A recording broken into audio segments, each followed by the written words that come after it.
Revenge films. I received a call one day telling me that my cousin Christina was getting married. She was my father's older sister's daughter, and my mother received an invitation to her reception party too. But my mother is a teacher, and she already had a field trip planned for the day, so she couldn't attend. Oh, jeez. I bet Karen's going to get on my case if I don't show up. My father had passed away in his 30s from cancer, but when he left us, Aunt Karen blamed us. "It's your fault that my little brother died. You better not try to come to me for sympathy." Karen had been very mean to my mother back then. My mother became a widow in her mid-30s, but she had never asked my aunt for any money or help raising me or my sister. She had provided for and raised us single-handedly. That's why me and my sister hated Karen for being so mean to our mother. But our mother was a very honorable person and was always very civil towards that mean lady. Christina's reception party was going to be held in a city away from both the bride and groom's hometown. The wedding itself was planned to be a small ceremony with just close relatives. My sister, Judy, flew with our other grandparents to the city. They all arrived at the hotel that the reception was to be held at, but upon arrival, they were told by the hotel that there were no plans for a reception party that day, and everyone was extremely confused. Relatives and work-related guests, as well as friends, gathered there, and over 200 guests were stuck there, confused and panicked about the situation. Even worse, no one was able to get a hold of the bride or the groom, or any of their parents. And just like that, there was a huge crowd that was completely lost. Judy and the other guests all triple-checked their invitations to make sure they were there at the right place on the right day. And they concluded they were exactly where they were supposed to be when they were supposed to be there. Judy talked with the people at the hotel to somehow get the situation under control. When she found out that all their room reservations as well as the reception party itself was canceled 2 weeks prior. Obviously, everyone started panicking. Most of the guests had taken time off work and was far away from home, so everyone had paid a fair amount of money just to travel there, just to find out that the reception party was canceled. And since they had traveled there, planning to stay at the hotel, suddenly there were over 200 people with nowhere to even sleep. Most of the people just gave up and went their own ways at this point, and the ones that stayed started calling up their friends in search of some sort of explanation. Judy stayed behind because she couldn't leave our grandfather and grandmother behind, and at the same time was secretly excited to know how things would turn out. Some of the guests tried to book a room for the night, but even though the hotel cooperated with them, it was a busy season, and most of the hotels in town were fully booked. Even if they just wanted to fly back, their tickets weren't changeable, so they were stuck there. The younger ones, like my sister, weren't too worried about it though. They figured they'd find a 24-hour diner or something to kill time. Finally, about an hour before the scheduled time of the reception party, my sister finally got a hold of the bride and groom and found out what happened. Basically, they had changed venues and neglected to notify the guests. There was another venue that Christina had originally wanted to do the reception party, but they settled on the hotel because that venue was booked. However, when she was notified that there had been a cancellation and it was open that day, she begged to do it there.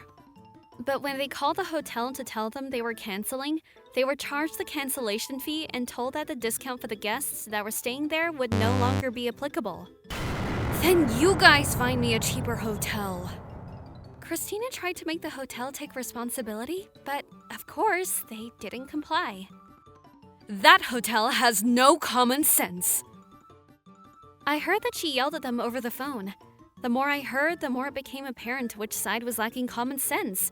Like mother, like daughter, I guess. Speaking of mothers, my aunt stood on her pedestal as she spoke to my sister and the other guests. "Hurry up and come over here." But there was no way they could get there unless they had wings or something. So after hearing the situation through Judy, they left. They all decided to charge them for their travel fees later and called it a day. How unbelievably selfish to not even apologize for their wrongdoings and try to tell people to hurry over. As expected, not a single person ended up going to Christina's reception party. The guests left one by one, and after booking a flight home for my grandparents, Judy stayed behind to sightsee and spent the night at a diner and flew home the next day.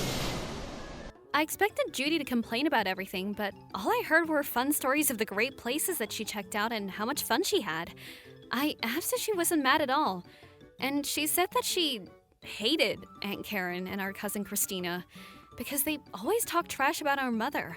And the only reason she went in the first place was because our mother had asked her to attend, and that she was glad the whole thing got called off. She planned to charge them for the flight and other expenses, so she was happy that she pretty much got a free vacation paid by them. What an optimist. But not everyone felt that way. Most of the guests were furious, I heard. My sister was laughing when she told me that the reception party was probably empty because everyone went home without attending, so it must have been a terrible party. In reality, it was exactly as Judy predicted. They were able to use the venue that Christina wanted to use so badly, but since none of the guests showed up, it was just the venue staff, the MC, and the parents.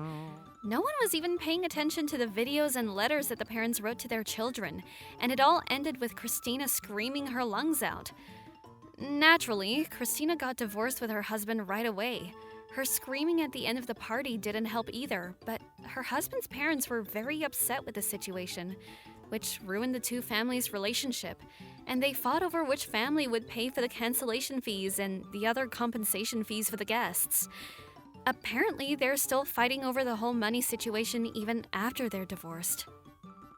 It was the hotel's responsibility to notify the guests.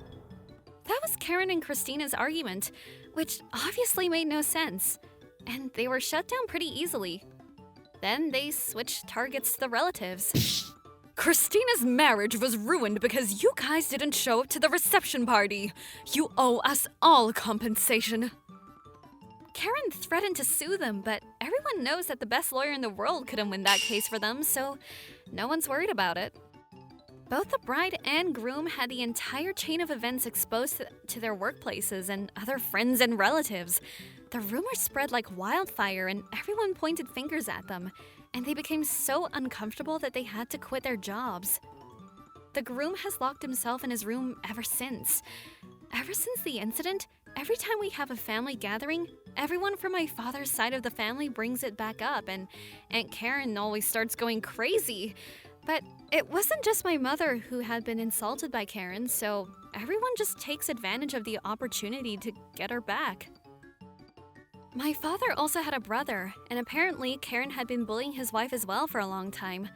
On top of that, when my uncle's second son didn't make it into the college he was studying for, she insulted him so badly, and my cousin was so depressed that he couldn't leave the house for over 6 months after that. Well, he did make it into that college the following year and is doing perfectly well now. But still, my uncle had enough reason to hate Karen even more than my mother. Now that the tables were turned, he went all out on her after finding out about Christina's divorce and unemployment.